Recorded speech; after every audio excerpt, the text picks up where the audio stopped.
Can't wait for Thursday, Mickey Mouse Club, when I was a kid, because this Thursday we have a big announcement for you if you've been in a cave all morning, and we're going to get right to that. But this is Mark Kiszla. I'm Woody Paige. This is the sports show is presented by the Denver Post, and it's all about us, but more importantly, it's all about you. And you can get involved in this show by reaching out to us on Facebook, the sports page. No, it's not. It's the sports show. That was my first column when I was in high school, the sports page. And everybody always wants me to replicate that. Or you can tweet us at the sports show. Or you can actually join us on Skype by reaching out on Skype if you know how to do that. And I learned how to do it, so I'm sure you can. It's simple. At the _sports_ show, and you can have your own 5 minutes of fame on national TV. You can join us on YouTube, Facebook, all places, including the DenverPost.com, WoodyPage.com, MarkKiszla.com. Do you have your own website yet? No, I don't. Well, you should, with all the books you've written and everything else you've done. What's the big stuff today? Bam, bam, bam, bam. We have breaking news. Peyton Manning to start. That's upsetting two people. Baseball Hall of Fame is announced, and can Mr. Manning hold up for 3 playoff games? Tell us what you think at the sports show.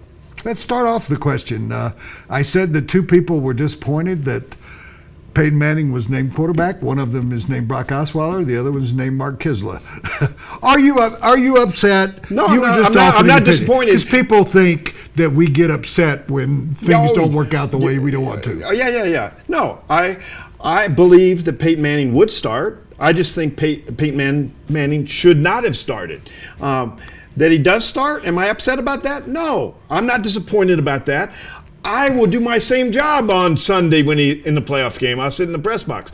Brock Osweiler has the right to be disappointed because he'll sit on the bench. I'll sit on my duff in the press box. It's no big deal to me. Did Peyton Manning, despite your belief about who should start the game, did he earn the right by what he did in the second half, in the final game of the season? Or is this choice being made because he's the legend? It's because he's the legend. He did play well, he did lead the Broncos to a victory that they had to have, and it was a comeback victory. It wasn't easy against San Diego. So I give him full credit for that, but he's the starter in this game, not because he's not just on reputation, but because he has an 18-year history of being one of the greatest quarterbacks of all time. And as you have told me very directly and very succinctly, Brock Osweiler has no playoff history and no MVPs and no Super Bowl rings. So that's why Peyton Manning's the starter. And if you wonder, could Mark Kiszla do the show by himself? Sure he could, because he's just answering for me. He's telling you what I'm going to say. But I'll try to go different ways today. I think he earned the right. He earned the right, and I repeat to you, Mark Kiszla, they wouldn't be in this spot without him. Now, you can say, well, they wouldn't be in this spot without Brock Osweiler. But Peyton Manning was undefeated with a troublesome foot. Then when it tore, they lost 2 games. But Brock Osweiler played better than Peyton Manning during the course of this season. You don't believe that. You don't believe that. I know that. That's a fact. That is an absolute fact. 9 touchdowns versus 17 interceptions. That's all I have to say. Peyton Manning stunk this year. Whether he's an all-time great player or a first-year player, he stunk. There are 32 teams in the league. He was the 34th ranked quarterback. What part of those facts do you not want to accept? I accept that he was hurt during parts of that, but I want to go back to you. That's what happens when you get old. You get hurt. Good. Give me that touchdown to interception ratio again now. 9 TDs, 17 picks. Okay, that's for Manning. Right. What was Brock Osweiler's? I believe he's 10 TDs and 6 picks. So if he'd played a full season based on those numbers, he would have had 22 touchdowns and, 15 interceptions? Yeah. And you think that's a great year? No. Neither. And that's my point of my column in the Denver Post on Thursday. If it's about the quarterback, the Broncos are not winning the Super Bowl. It doesn't matter. They're both below average. They're both a below average quarterback in this tournament field. Our friend John couldn't believe yesterday that we didn't put either one. I wouldn't say he believed, but he said, he sort of put it that way. Couldn't believe that we didn't put either one of the quarterbacks in the top 6 in the playoffs. Right. Well, neither one of them belongs based on their efforts this year. Correct. I'm going to use the old bromide. It's a cliche. Quarterbacks win regular seasons. We've seen that with Peyton Manning his whole career, that defenses win bromide. Does it really matter? I mean, is there, and I'm going to disagree on this because I think what your answer is. Does it really matter who plays quarterback in the playoffs? It does matter, but Peyton Manning, I think, has got it through his head that he can't be Peyton Manning that we know and love anymore, that he's a game manager. The best thing he did... But don't you think, you said he realizes that? Yeah, I do. And I think that he'll perform better because of that. You know what the best thing he did against San Diego? First game all year, hurt or not, in which he did not throw a pick. So that's what Peyton... This is how Peyton Manning leads the team to the Super Bowl. He takes the ball, he turns around, and he hands it off. So let me talk to you about the Denver Broncos of 1977, circa. Okay. That team got the Super Bowl based on one thing. Not Craig Morton. Craig Morton had lost the Super Bowl with the Dallas Cowboys. He'd been thrown to the curb by the Cowboys. Then he was given away by the New York Giants. Peyton Manning is not going to make the biggest difference in the playoffs. It's going to be the defense. And the defense is what won 4 championships for the Pittsburgh Steelers, not Terry Bradshaw. I would say Joe Montana won 4 championships. I think Tom Brady won 4 championships. But I think that for this team to go very far, that's going to have to be the defense. So you actually need a game manager. And I will not suspect what you'll answer this. Brock Osweiler is not a game manager. He's not a game manager. He's more of a gunslinger type. Do you agree with that or disagree with you? I haven't seen him manage games. He managed to not play very well in the half of a lot of games that he played in.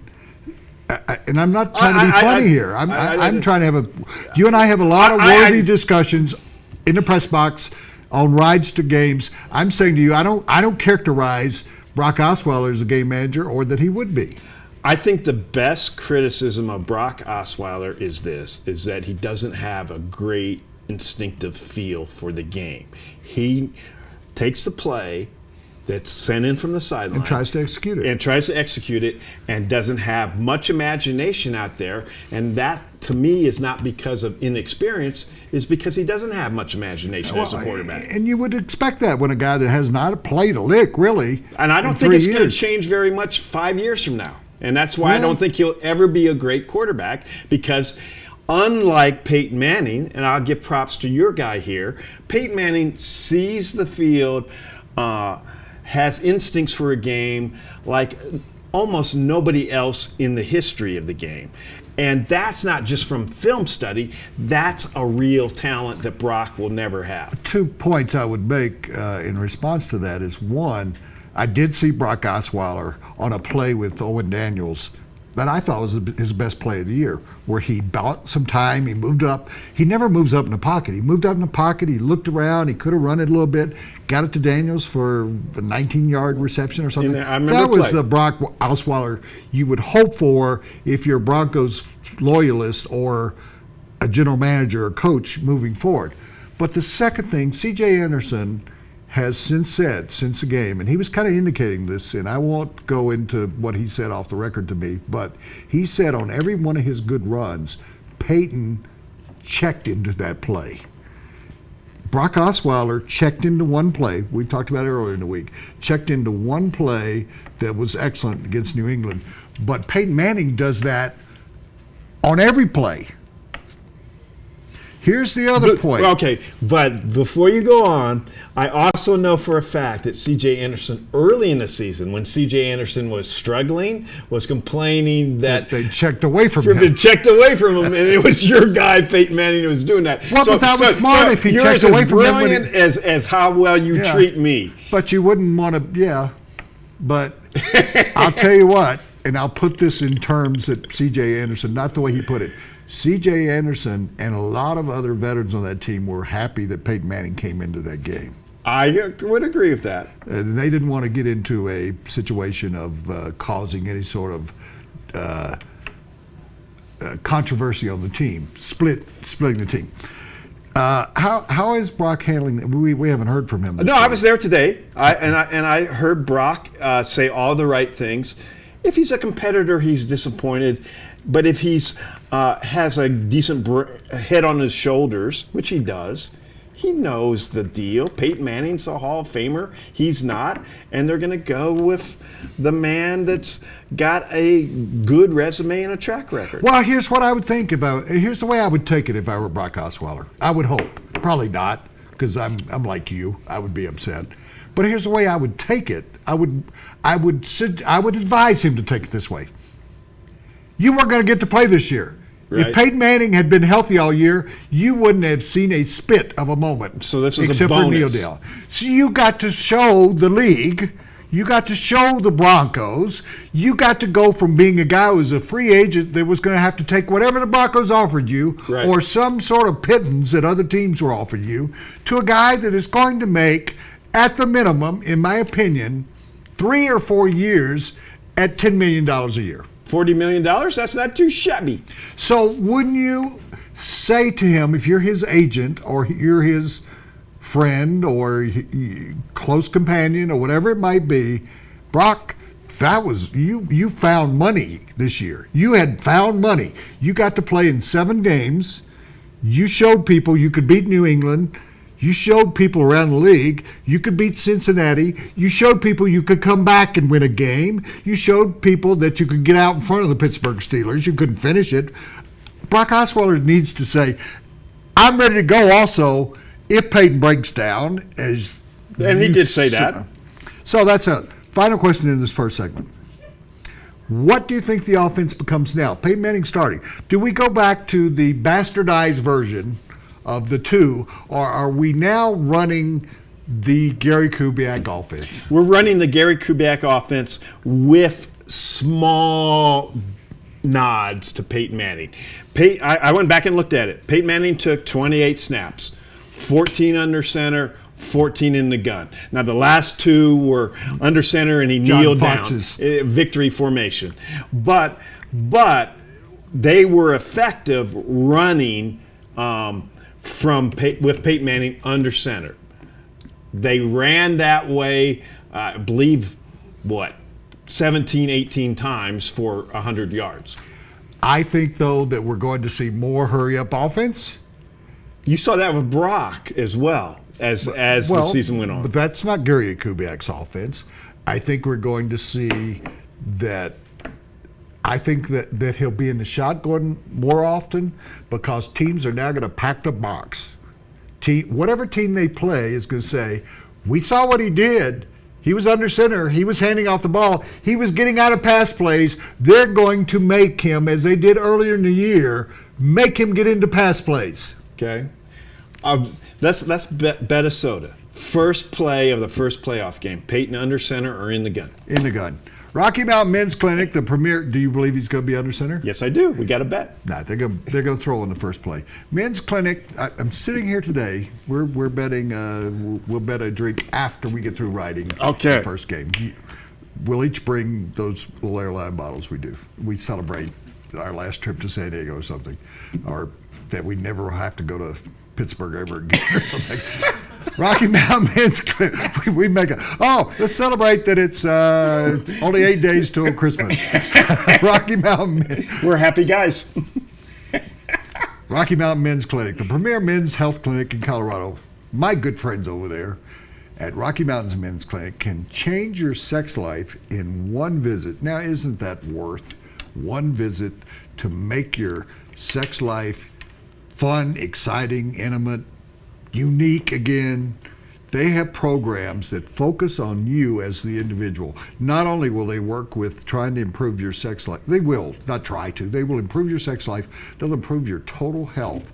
And men, you really want to do that. So go over there. It's not a business-like situation. It's a very relaxing atmosphere. You can watch ESPN or watch Oprah, whatever you might want to get. Colorado licensed experienced medical providers focused on men's health. Rocky Mountain Men's Clinic. Is a lack of intimacy at home starting to affect your performance on the course? There are many factors like high blood pressure, diabetes, and high cholesterol that may be contributing to your erectile dysfunction. Get back in the game with one visit to Rocky Mountain Men's Clinic, offering same-day solutions for all erectile dysfunction and premature issues. And you get to try the medications containing FDA ingredients right in their office. Let the providers at Rocky Mountain Men's Clinic help you get your confidence back. And be sure to ask about the $99 limited time special. Call today. We'll be here all week.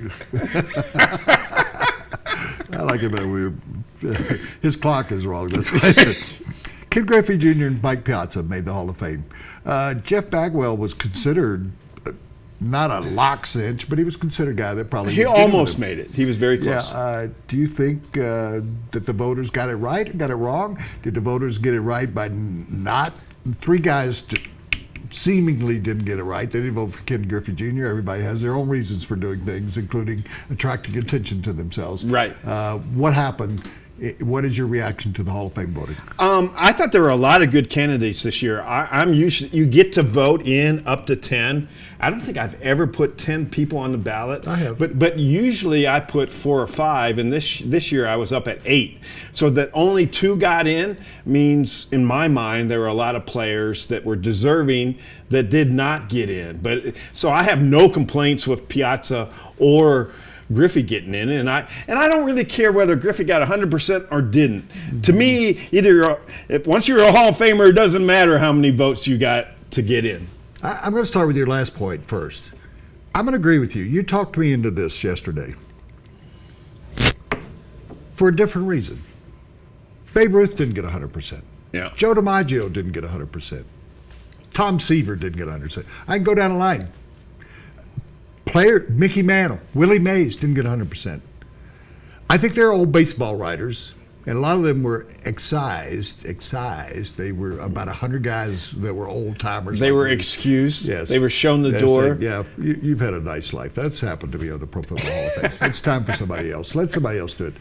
But I think it's okay not to have perfect 10s in the vault in gymnastics. I agree. Why not save that for whoever comes along that is Joe Hardy from Damn Yankees? I'm okay with it. If Babe Ruth didn't get it, Lou Gehrig didn't get it, Joe DiMaggio didn't get it, Mickey Mantle, Willie Mays, Ernie Banks. So the 3 guys that didn't vote for Griffey, do you get their logic? Should they get grief? I think they're just grumpy old men that say, I'm waiting for Jeter to get 100%. Who cares? Get over yourself. Here's what I think. I think I've seen it in the past when in NCAA rankings, there will be one guy that's a holdout. He wants to he does want to attract attention. Here's what I really think. I think there are guys that are set in their ways that nobody deserves to get in on the first ballot. Yeah. I think that's what it is. Or maybe deep down, one of those 3 guys, and I don't know who they are, and I don't care really. One of those 3 guys got sniffed got upset. Griffey wants The Griffey Jr. probably offended. And he won't admit it, but that's probably something. Or there's some guy that was in Cincinnati that saw him play at the end of his career and went, I don't think he belongs in there. Bonds, McGuire, Clemens. Will they ever get in? They better get in because when they get to the old timers senior committee, right, those are players too. Those are the players that were clean or were never dirty or considered dirty are not going to vote for these guys. And the point the commissioner made was, in the case of 2 of the 3 of those, they never admitted it. Right. McGuire admitted he did something. He was like Giambi. Yeah, I did something. I apologize for it. No, they're not going to get in. If they didn't have a more dramatic increase this year when those 100 guys were excised, who were always, I would Gonna think, in the vote majority against. votes, that this is a much younger group, and the younger group is not more accepting of them. That we can decide. I think the Hall of Fame needs to look at itself someday. And I mean that, and say, what are we? Are we a museum? Are we the determiner? That's not a word.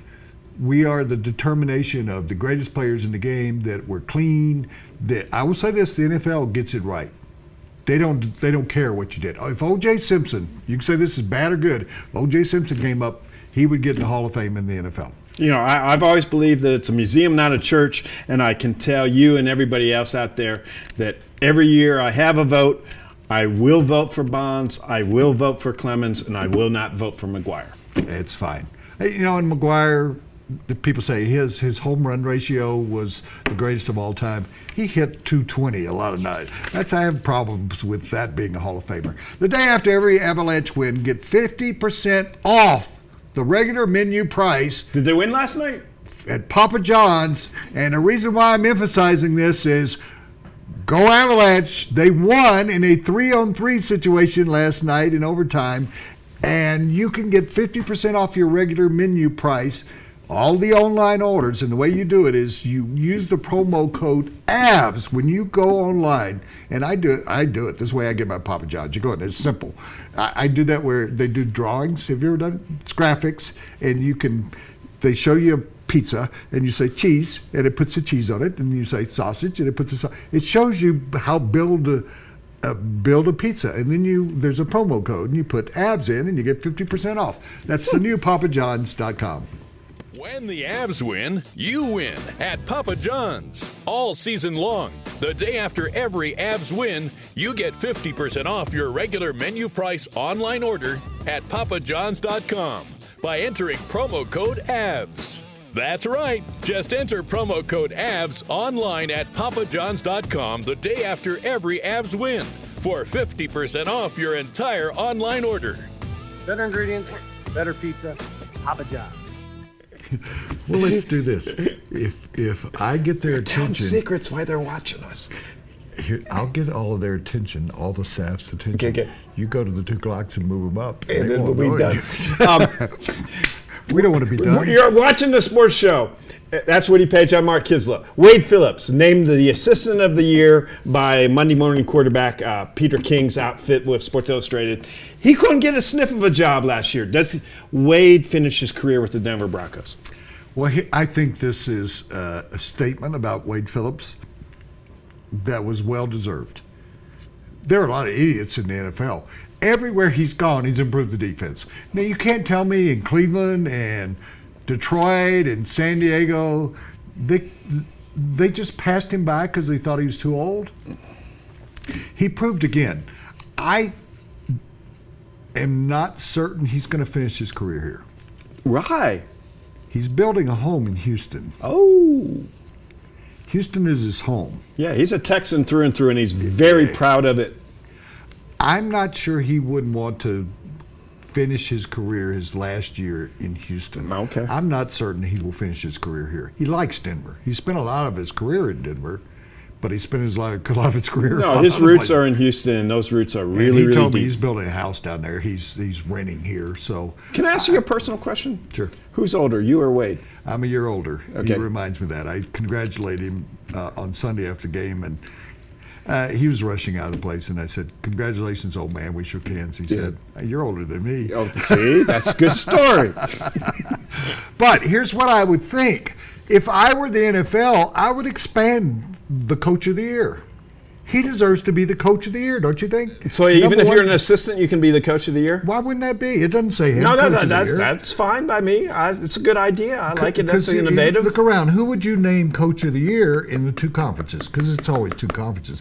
Wade got it for the entire NFL, but they do would you give it to Ron Rivera? I'm just throwing some names at you. Ron Rivera. Would you give it to Marvin Lewis? Wade's done as good a job of coaching as anybody in the league. I'll give you that. I would say that I would vote for him. I'd do one of those write-in kind of votes. But I think 2 days ago, when Paul Klee was here, he named him most valuable player. And that's why you got to change it to most valuable person then. I also found it funny, and I just mentioned it, is John Elway didn't get sniffs for Executive of the Year, and he's generally done that when he brought in Peyton Manning, when he brought in a bunch of other players. But he kind of fell down the list of Executives of the Year. And I think that Gary Kubiak, when all the voting's done, people are not going to give him maybe the respect, including me, that he 12-4. But with a quarterback issue and an offensive line issue, I think he should get some consideration. We'll take a break with Molly Hughes, who came into the studio yesterday and said hello, and we appreciate that. And so we go to Molly. Hello, I'm Molly Hughes in the Denver Post newsroom. Aurora police appear to have violated their own policy when officers shot at a moving vehicle last month, killing the unarmed suspect. Now, an investigation is underway to determine if this case should be an exception to the rule. Officers had been pursuing 25-year-old Chan Leith for several days.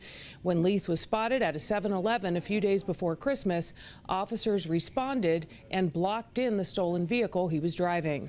Officers say Leith began ramming a police cruiser and the 7-Eleven building in an effort to escape, so 2 officers shot the unarmed suspect, killing him. But policy for the department prohibits officers from shooting at a moving vehicle unless and only if it is absolutely necessary to defend an officer's life or someone else's life who is in imminent danger.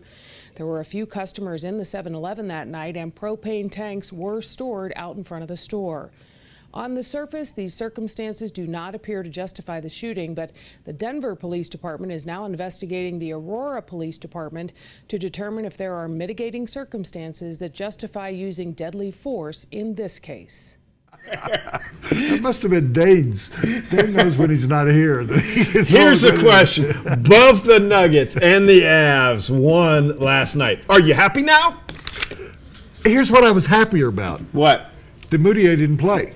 What? Well, I've told you, I don't think Moutier should be rushing back to be a part of this team. And I told you I don't think he should be starting when he does get back. Well, so we're somewhat in agreement Yep. there that they won without him last night. That broke, what, a 3-game losing streak? No, it's longer than that. Well, 7 maybe? Yeah. They'd lost 9 out of 10, I know Right.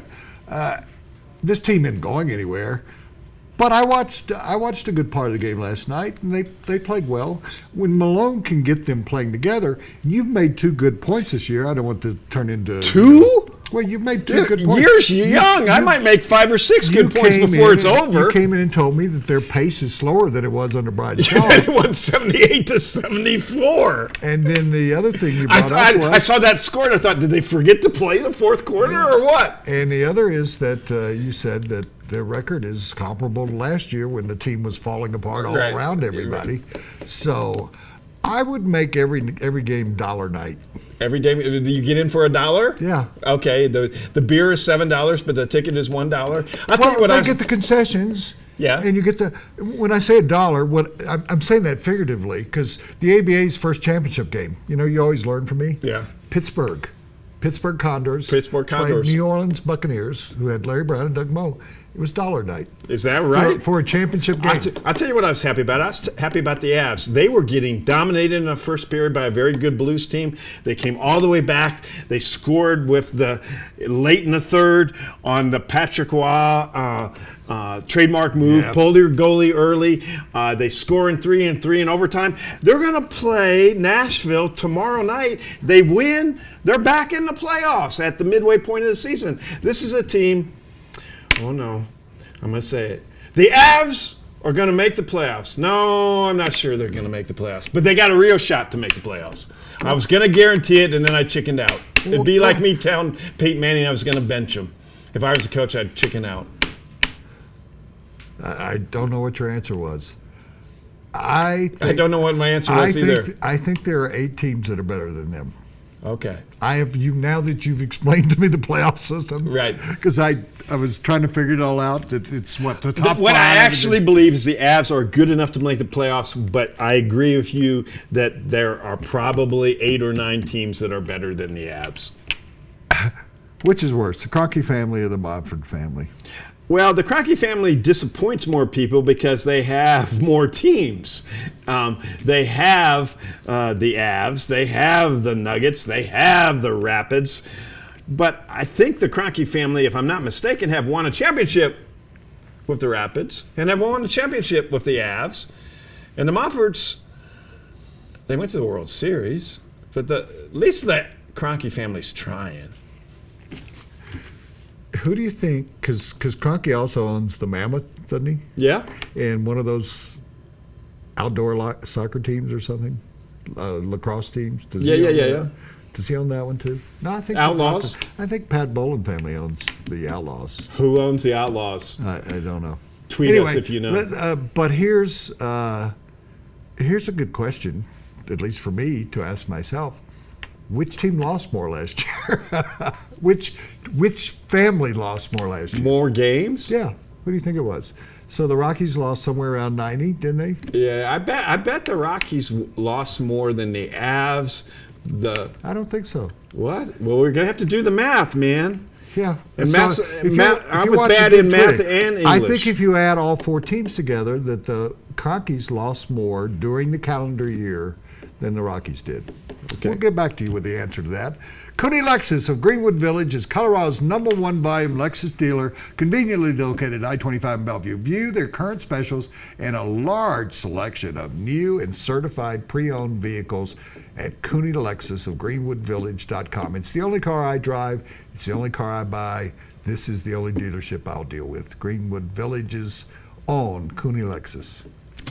Hello, my name is Greg Stone, President and General Manager, and I would like to personally thank you for making Cooney Lexus of Greenwood Village the #1 Lexus dealer in Colorado. Cooney Lexus of Greenwood Village for exceptional customer service and world-class amenities. Take in the beauty of the Rocky Mountains from our rooftop patio. Relax while enjoying a movie in our premium theater. This is the ultimate luxury car buying experience. Visit Cooney Lexus of Greenwood Village or Cooney Lexus of Colorado Springs. Click CooneyLexus.com.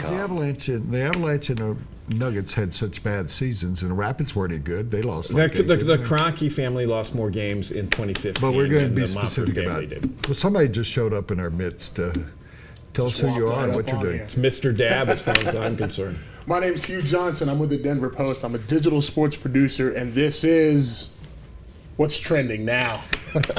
Trying to get like Cam with it, you know? Can't beat the dab. A little dab will do you. There you go. Guys, Tennessee freshman quarterback Shariron Jones is transferring to Colorado. What? His high school coach told 24/7 Sports. He's coming by way of Rancho Verde High School in Moreno Valley, California. Guys, will this encourage more players to come to CU? Shariron Jones, I salute you, because all smart people from Tennessee leave and move to Colorado. Right, Mr. Paige? That's why I picked this question, Woody. Well, he would only leave there for one reason. He's not getting to play. But we have seen in the cases of people like Russell Wilson, Right? the quarterback for Notre Dame, Goldston or whatever, went to Florida State. Right. In a lot of cases, the change of scenery, the change of school. I would guess, and I'll get back to you on that. I would guess he's probably down the thing. But if he were down the depth chart, that if he's third string at Tennessee, he probably is better than what they have. I have maintained over and over again that what is keeping Colorado from being any factor at all in the Pac-12 is a big-time quarterback. Here's a big-time quarterback out of California. He was heavily recruited from an area that produces a lot of quarterbacks. I think he saw an opportunity. I can go back to the Pac-12, play at home, have some home games. Yeah. I haven't seen him. I can't, but he's probably a very versatile quarterback who can run the football. Maybe they'll do more of the spread offense. I think it's a good move for CU that whenever you get a school, and we know that Tennessee's down, but they come back. They ended up winning 9 games this year. Paige and I talked about it on Sunday. Their team with Butch Jones, who could have come to Colorado. Wouldn't that have been funny? That Butch Jones and Jones could have been, the two Joneses could have been in Colorado if they'd have both come here to begin with. All right. So, guys, Lovie Smith was fired by the Buccaneers last night over the phone. He was fired over the phone? Yeah. At least I caught him instead of texting him. Right? But let's talk about the coaching carousel. Any surprises? Was Lovie a surprise for you guys? Obviously, Chuck Pagano staying in Indy. Chuck Pagano staying was a surprise for me. I'm glad he did, but I was surprised by that. Lovie, I would say it's a surprise. They said Tampa doesn't keep its coaches for more than a year or 2 3 and 5 anymore. years. Yeah. I don't think it's right to fire somebody over the phone. None of the three of us would like to be fired by Greg Moore, the editor, over the phone. Hey, how you doing? I'm firing you. You'd like a little bedside manner that's better than that. I think still a lot of them have been surprises. Mike McCoy still got his job, right? He's got his job. Sean Payton has decided he wants to stay in New Orleans. He's going to stay in New Orleans. Didn't we think he was going to go to Miami or the Giants or something like that? Chip Kelly, most people thought he'd at least last to the end of the season and that he'd probably get another year. Pagano, we thought was going to be gone.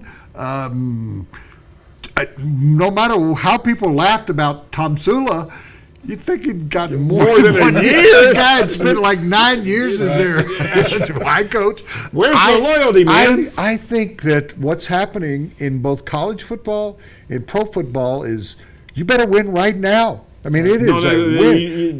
There is no patience. Yes. And, I mean, if you're coach, you better be like Tom Sula and at least get enough money so that if you don't ever he'll get a job as a defensive line coach somewhere, but he's not going to ever Speaking get of a the job. coaching carousel, your friend Peyton Manning mentioned to me today that Adam Gase has gone dark on him this week. And he thinks that might mean that Adam's getting close to making, getting a job, getting a shot. 2 points. I think Lovie Smith shouldn't have been fired.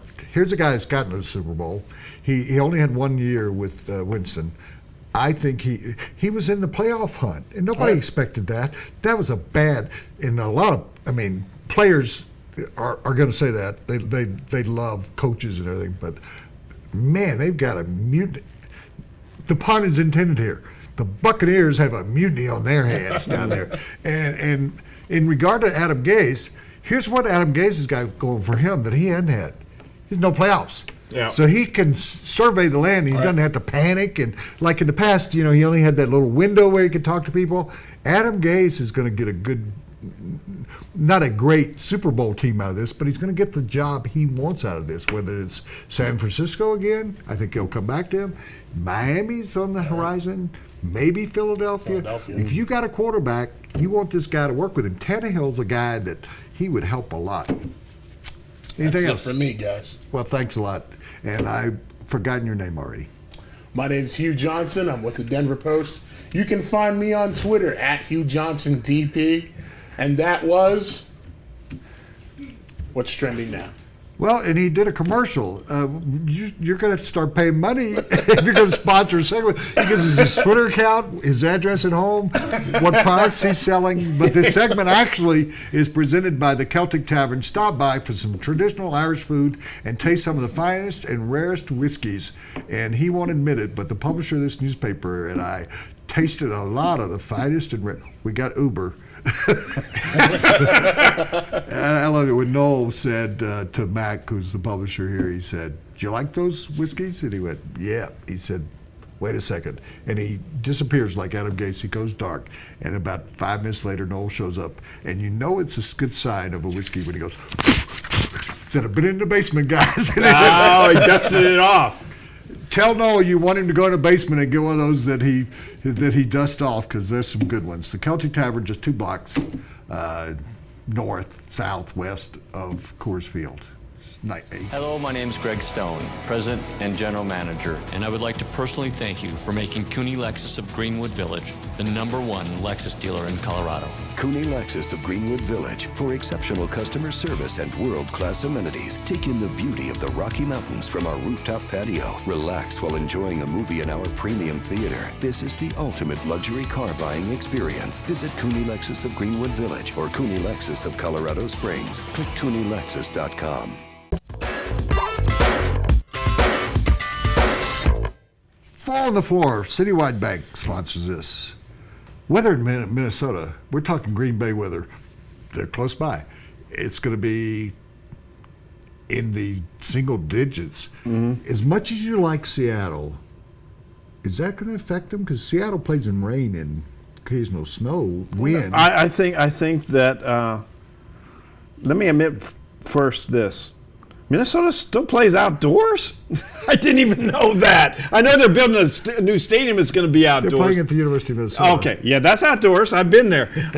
Yes, it will be a factor for Seattle. And as much as I like the Seahawks to win the whole thing, I do think this game is a bit of a trap for them. And the weather is one of those reasons. They've got to get on the roll to win the Super Bowl. I think the Vikings are going to run Adrian Peterson until they can't run him anymore. And going back, I don't know why in the world Minnesota and the Minnesota Vikings didn't stay indoors in the Metrodome until they got the new stadium built. What was the reason for, we're in Minnesota, let's move outdoors?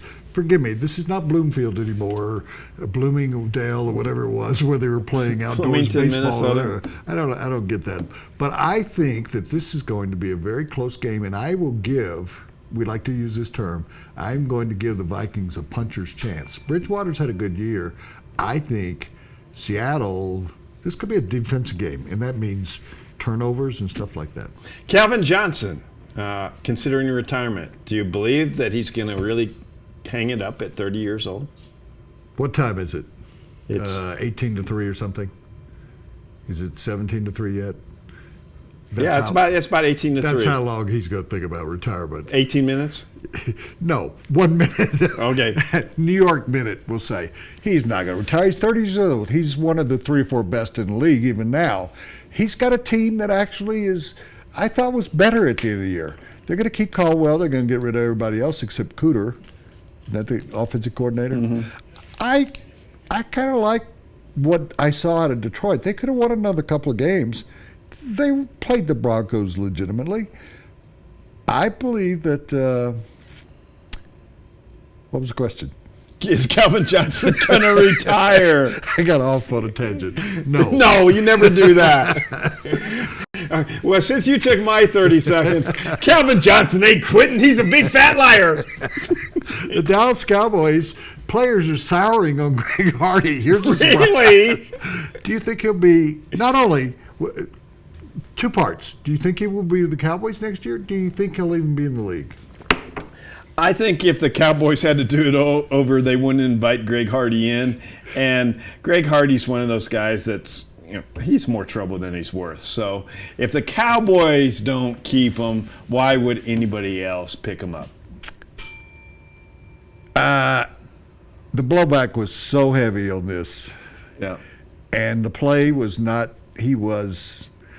there were issues during the course of the year and statements he made. I think the Cowboys say, hey, we're moving on. And guess what? I think if you don't think Ray Rice could get a job in the league, Greg Hardy's not going to get a job in the league next year. I'm one of the few Americans that didn't watch Seinfeld. But what's the story with this, as Jerry used to say? Lovie Smith, 3 coaches at Tampa Bay in 5 years? What's up with that? There's something there that we're missing. Yeah. Malcolm Glazier owns the team, also owns... Glazier family. They own, what, Manchester United. So I have to think they kind of know what they're doing. I mean, there are a lot of owners that don't know what they're doing. But when you own, and Kroenke owns one, but Manchester United, you can't screw that up. I mean, you can't go in there and mess with it. I am really... Man, Houston hasn't been very good in the last few years. I'm really surprised. I didn't much like Lovie Smith at the end of his reign in Chicago. Yep. But I think they made a mistake there. They better find somebody like Adam Gase that really gets Adam people. Gase and Or Jameis Chip- Winston. Adam Gase and Jameis Winston would be a very good combination. So if you get Adam Gase, firing Lovie Smith was well worth it.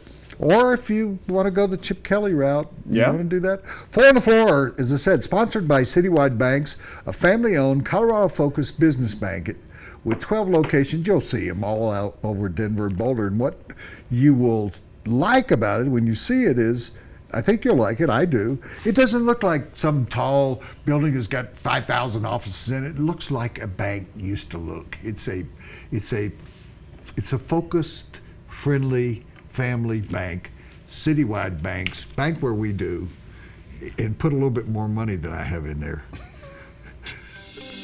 I am Citywide Banks. I am Citywide Banks. At Citywide Banks, We put you first by exceeding your service expectations every day. Every day. Oh my gosh. Yeah.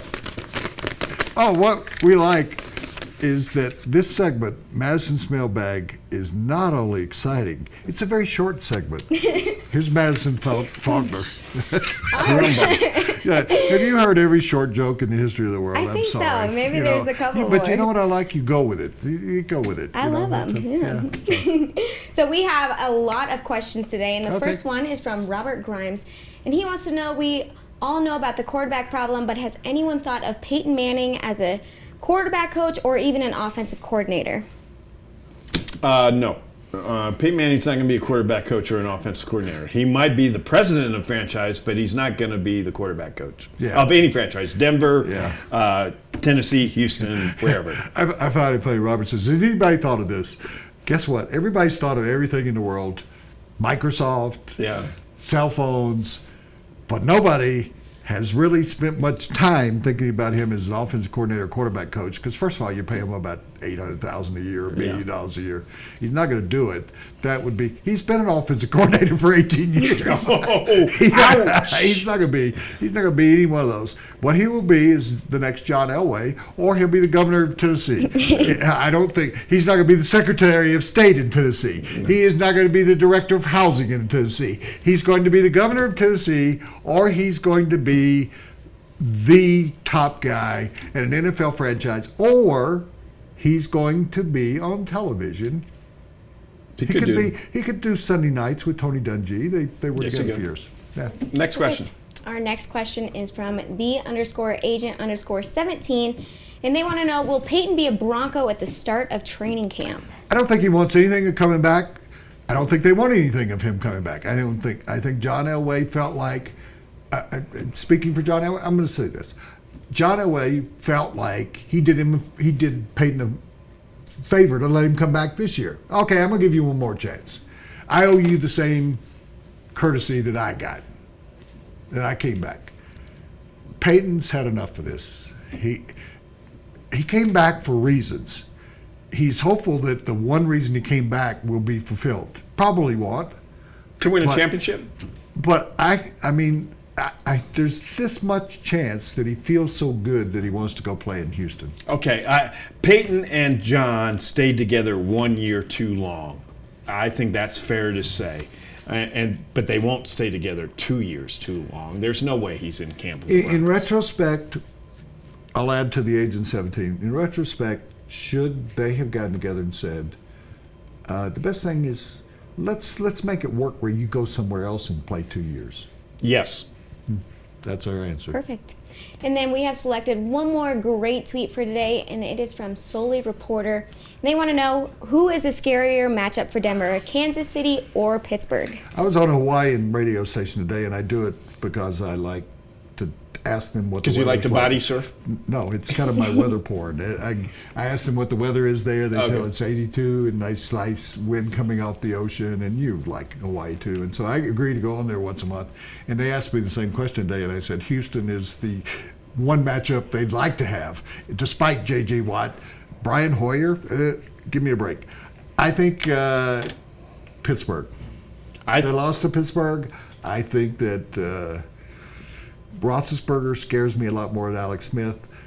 I think the Pittsburgh defense is better than what people believed at the beginning of the year, and we know they can score 30 points a game. We know they can score 30 points a game. They do it in practically every game.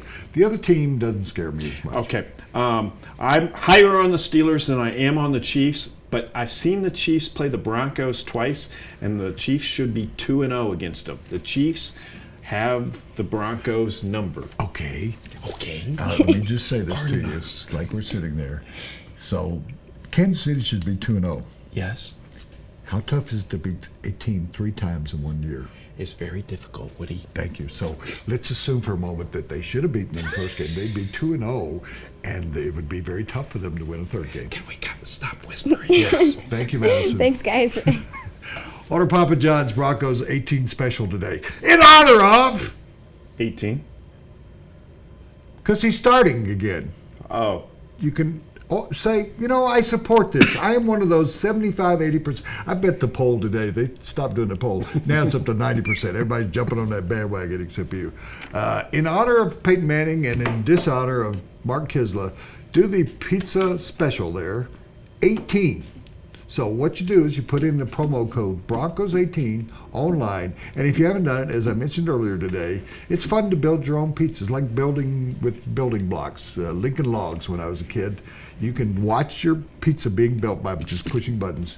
Go online, Broncos18, 2 large, 3 topping pizzas. That doesn't sound right. 3 toppings on your pizzas, 2 for $18 only at newpapajohns.com. For our Players' Choice Pizzas, we made the NFL players' favorite pizzas. Now you can eat like an NFL player. If I can eat like a football player, I can talk like one, I can work out like one, I can even dress like one. Look, you can eat the pizza. You just can't steal my shorts. Up your game with any large specialty pizza, including Players' Choice Pizzas. Only $12 each. Better ingredients, better pizza, better football. At thenewpapajohns.com.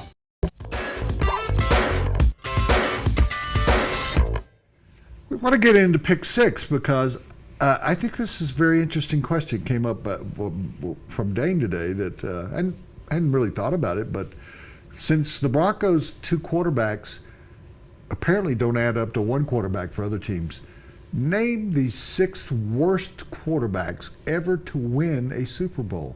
So that's 49 quarterbacks. Right. If I get it right. Or 49 teams, anyway. It's just hard for me because I'm not as old as you, and I don't remember all the Super Bowls as well as you do. Number 6. I thought this was a little different. Joe Flacco. He made a lot of money off that Super Bowl, but I'm not quite so sure that he's very good. Number 5, Jeff Hostetler. Interesting pick because he's been a good quarterback. I mean, are you putting it on this year? I mean, I don't understand quite. Well, I see your list, and I think there's 2 quarterbacks on your list that are better than Joe Flacco. Okay. Number 5, Jeff Hostetler. New York Giants. Number 4, Mark Rypien. Oof. Washington Redskins. That was a running team. There was a team that won the way the Broncos need to win this year. Number 3, Trent Dilfer, who Peyton Manning has very similar stats in 2015 that Trent Dilfer did in 2000 with the Baltimore Ravens. Number 2, Doug Williams. If you were a tree, what kind of tree would you be?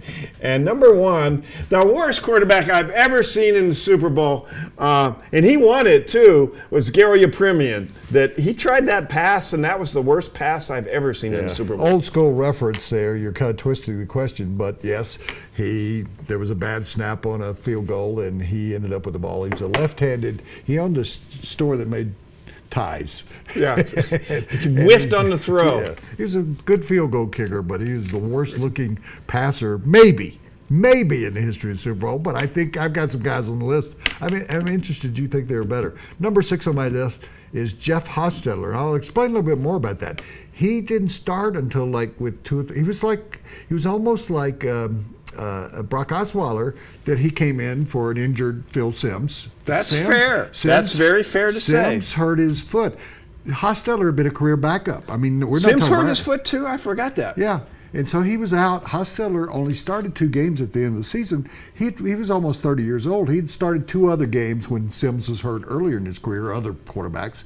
And he was the beneficiary of a good running game and a very good defense. So the word defense is going to keep popping up. Joe Theismann. And I think that must be one of the ones you think is better than... It's better than Joe Flacco. Joe Theismann was a career backup. You got to remember, he played behind those 2 old guys with Washington those years. I think Joe Theismann was the beneficiary of the Joe Gibbs offense. And he was the think about Joe Theismann. How many good years did he have in the NFL? That's what I was trying to look up. So I think you'll you find keep it. on rambling and I'll figure it out. Brad Johnson, number 4. How did you leave him off? Brad Johnson... Nobody remembers him. He's better than Joe Flacco, Brad Johnson had no career in the NFL. He did not. 3 or 4 years. He wasn't anything much special. more than that. I think he won more than 70 games in the NFL. I will bet you that he never appeared in a Pro Bowl. That's how far I think he is. That was when. What's the word that keeps popping up? Tampa Bay defense. John Gruden. They beat the Oakland Raiders with their defense, not their offense. I'm calling timeout on you. Joe Theismann was the 1983 MVP of the league, my man. Phew, I'm done. And Frankie Goes Hollywood had one hit song. Relax. Might have been 1983. Number 3, Doug Williams. I almost had you had a Garrow, your premium thing. I was going to put all of the quarterbacks who had played against the Broncos in that string. That's pretty good. That would have been That would have been nice. Doug Williams. That would have been Phil Simms. Yeah. Who could rank in that deal? And who was the 3rd quarterback? They lost to Joe Giants. Montana? No. Yeah, no, I wouldn't put him with it. Doug Williams. Doug Williams was not a very good quarterback. He was a good college quarterback. Trent Dilfer's number 2. I mean, Trent Dilfer is like the poster child for bad quarterbacks of all time.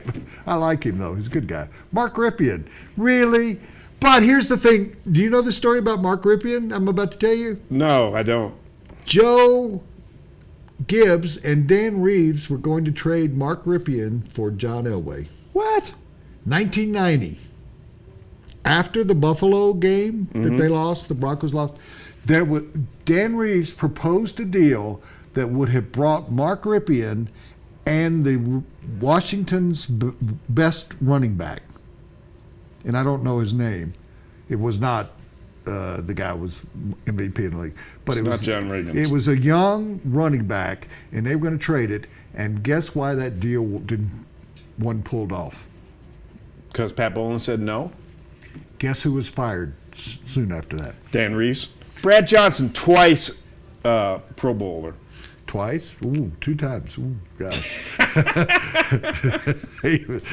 Brian Greasy made it once. He never won a Super Bowl. I have a last question for you. Yes. The Harris poll. And Yes. that is a serious poll. Yes. They do a cross-section of American public. And they do this about every 5 years. The 5 greatest players. NFL players? In the history of the NFL.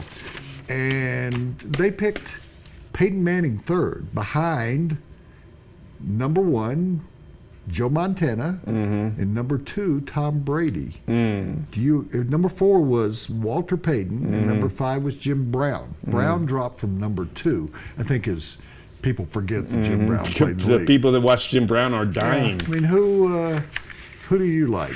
Jim Brown is without doubt the best NFL player of all time in my mind. He could have played today and rushed for 5,000 yards. So no disrespect to Peyton Manning, no disrespect to Tom Brady, but Jim Brown is the greatest player of all time. Okay, I'm gonna give you mine, and I actually wrote it down. I have 6 because you have 6. Yeah, because I was done to pick 6. Okay. And you tell me, you just say yes or no. Yep. If they're on your list. Number 6, Gale Sayers. See, I like the Gale Sayers better than Walter Payton. Gale Sayers was a Christian McCaffrey. Yes. McCaffrey's a wannabe. Gale Sayers was a triple threat his whole career. Plus, he took care of the guy, Brad Piccolo. Yeah. Yeah. He scored 6 touchdowns. Number where? 5. I have Peyton Manning number 5. I think he changed quarterbacks in the league because of his cerebral. Every quarterback now is pointing. Every quarterback's changing plays. Every quarterback's got a little Omaha thing going for him. Okay. Every quarterback has become more like all these spread quarterbacks, they're not working out. They're not working out. What's working out is Andrew Luck. What's going to work out is that kid from Stanford is going to come in the league and work out next year. Somebody should, the Broncos, John Elway should go get this Stanford quarterback. Okay. Wasn't it Hogan? Hogan, yeah. Number 4, John Elway. He should be on the list. John Elway was the greatest athlete ever to play quarterback in the NFL. Think about that. Number 3, Joe Montana. He won 4 for 4. Number 2, Tom Brady. And number 1 is Jim Brown. You and I agree. Jim Brown, the people who didn't see Jim Brown, I don't care what era he played in, he was like Cam Newton in junior college and Cam Newton at Auburn. He was a man among boys. Absolutely. That wraps up the show. It's been a great one. Thank you, Mark Kiszla, my co-host, or I'm his co-host. We want to thank Madison, John, and Don, our key staff. We couldn't do it without them, and we couldn't do it without you.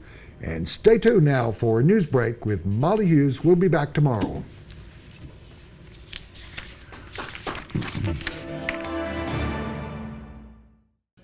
Hello, I'm Molly Hughes in the Denver Post newsroom. The state attorney general's office has launched an investigation aimed at con artists who are selling coveted DMV appointments to immigrants waiting in line to get a driver's license. That announcement by AG Cynthia Kaufman comes just 3 days after a Denver Post report uncovering the problem.